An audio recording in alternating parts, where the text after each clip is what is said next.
حضرت علی رضی اللہ تعالیٰ عنہ ایک مرتبہ منبر پہ تشریف لے گئے اور آپ نے وہاں بیٹھے ہوئے لوگوں سے کہا کہ جو کچھ تمہیں پوچھنا ہے پوچھو. خلیفہ تھے اس وقت. حضرت علی کے بارے میں یہ بات تو بہرحال ایک طے شدہ ہے کہ جس نے کہا گیا نا کہ علم کا دروازہ، وہ واقعتاً یعنی ان کی باتیں جب آدمی پڑھتا ہے سنتا ہے. اور میں نے پچھلے دنوں میں تاریخ اسلام میں ایک واقعات پڑھ رہا تھا تو میں آپ کو حضرت علی کی حکمت کا آپ کو بتاؤں کہ حضرت ابو بکر جب خلیفہ بنا دیے گئے تو ابو سفیان نے حضرت عباس جو آپ کے چچا تھے حضرت علی کے، انہیں جا کر کنوینس کیا کہ دیکھو یہ ابو بکر خلیفہ بن گیا، یہ تو بہت چھوٹے قبیلے کا آدمی ہے مکہ کی، اور بنو ہاشم جو ہیں وہ محروم کر دیے گئے، تو تم اگر میرا ساتھ دو تو میں مدینہ کے چپے چپے کو باغیوں سے بھر دوں گا. اور حضرت عباس قائل ہو گئے ان کی بات کے، ابو سفیان کی.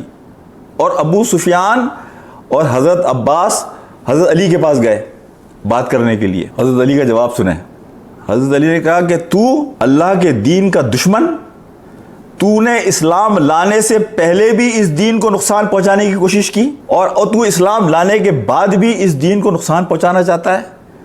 تو مدینہ کی گلیوں کو اسی طرح لوگوں کو بھرے گا، اسی طرح سے جس طرح تو نے احد کے میدان کو بھرا تھا. تو جس راستے پہ چلنے کی دعوت دے رہا ہے اس میں تباہی ہے، نہ اس میں ابو بکر رہے گا نہ علی رہے گا. جو خلیفہ بن گیا، بیعت کر لی، میں اس میں کوئی فساد کے اندر شامل نہیں ہوں گا. علماء یہ بات لکھتے ہیں کہ حضرت علی نے کہا یہ سٹیپ اگر حضرت علی اس وقت قائل ہو جاتے ابو سفیان کی بات کے اوپر تو اسلام آج جس حالت میں ہے شاید اس حالت میں نہیں ہوتا. یہ وہ حضرت علی ہیں کہ جن کی حکمت کا اور دانش کا حقیقت یہ ہے کہ آپ جتنے چیپٹر کھولتے جائیں وہ بڑے بڑے چیپٹرز ہیں.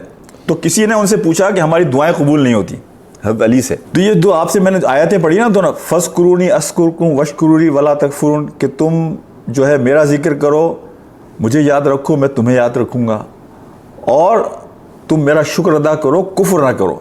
یعنی یہ اللہ کو یاد رکھنا. اور دوسری آیت کا میں نے حصہ پڑھا، وَأَوْفُوا بِعَهْدِي أُوفِ بِعَهْدِكُمْ، تم اپنا عہد پورا کرو. یہ بنی اسرائیل سے اللہ تعالیٰ کہہ رہے ہیں میں اپنا عہد پورا کروں گا.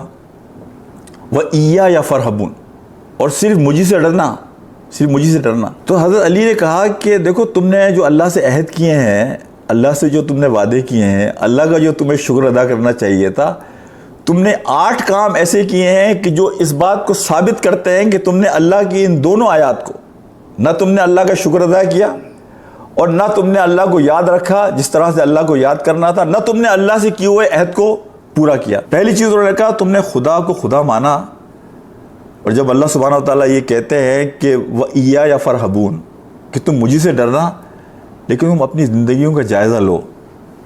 تم دنیا میں کن کن چیزوں سے ڈرتے ہو؟ کبھی تم نوکری کے جانے سے ڈرتے ہو، کبھی تم مال کے کم ہونے سے ڈرتے ہو، کبھی تم کسی کو خوش کرتے ہو کہ اس کو خوش نہیں ہوگا تو میرا کیا بنے گا.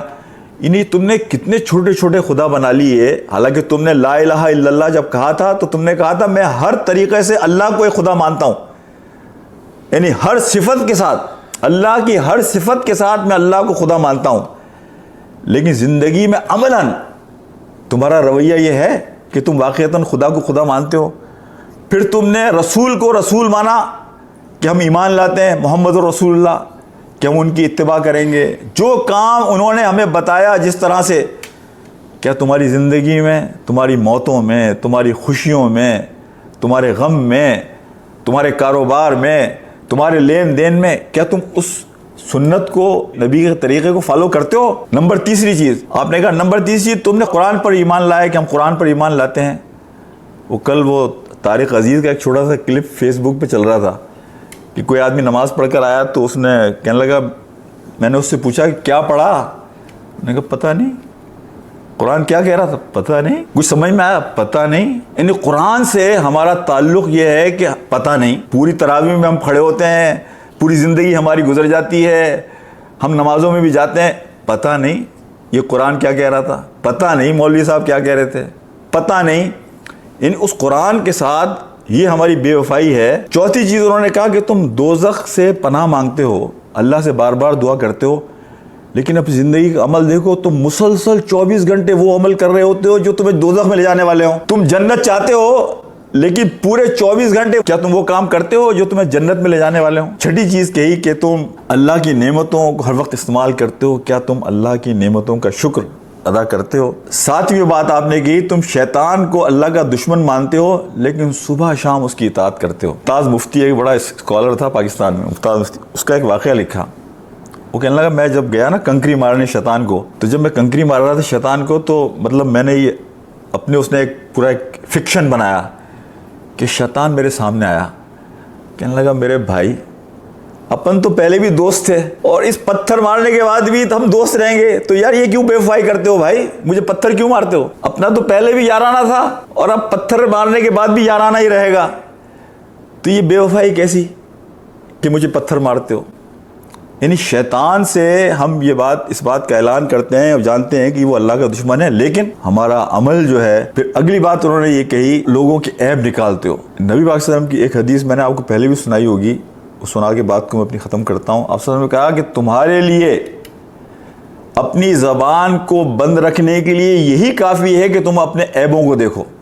تمہارے عیب اتنے ہیں, تمہارے اپنے گناہ اتنے ہیں کہ وہی تمہیں اس بات کے لیے کافی ہوں کہ تمہیں روکیں کہ تم دوسروں کے اوپر انگلیاں اٹھاؤ. یہ 8 چیزیں جو حضرت علی نے فرمائی کہ اگر تم یہ چیزیں کر رہے ہو اور تم یہ شکایت کرتے ہو کہ یار ہماری دعا قبول نہیں ہوتی, تو تمہاری اور میری دعا جو ہے وہ کیسے قبول ہوگی؟ اللہ تعالی ہمارا حامی و ناصر ہو.